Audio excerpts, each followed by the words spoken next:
கடவுளே! இந்த 2026 தரமா அமையட்டும்னு நான் இன்னைக்கு வந்த கோயில் தான் பார்த்தீங்கன்னா, இந்த அருள்மிகு ஏகாதசி ஜீவசமாதி திருக்கோயில். இது எங்க இருக்குன்னு பார்த்தோம்னா, மதுரை செக்காநல்லூர் போற வழியில தான் இருக்கு.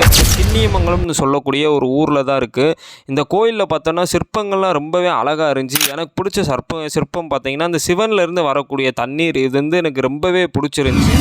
அதுபோக இந்த கோயில வந்து நம்ம 81 சித்தர்களும் ஒரே இடத்துல தான் இருக்குது. மித்த கோயிலில் நம்ம தனித்தனி இடத்துல தான் ஜீவ சமாதிகள் இருக்கும். ஆனால் இங்கே மட்டும்தான் அந்த 81 சித்தர்களும் ஒரே கோயிலில் இருக்குது.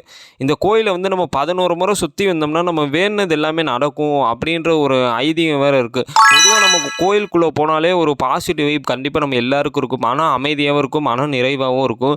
ஏன்னா நம்ம வெளியே இருந்து வரப்போ கெட்ட எண்ணங்கள்லாம் இருக்கும். அதெல்லாம் வந்துட்டு கண்டிப்பாக இந்த கோயில் இந்த மாதிரி இடத்துக்கு போனால் கண்டிப்பாக அழிச்சிரும். அதுபோக கோயிலில் பார்த்தோம்னா நம்ம நிறைய விலங்குகள் இருக்குது. குரங்கு இந்த மாதிரி நாய்கள்லாம் அடிக்கடி வர்றது உண்டு. இதை வந்துட்டு யாரும் வந்துட்டு விரட்டக்கூடாதுன்னு சொல்லுவாங்க. ஏன்னா அதுவும் வந்து நமக்கு ஒரு சாமி மாதிரி தான் அப்படின்னே கண்டிப்பாக சொல்லலாங்க.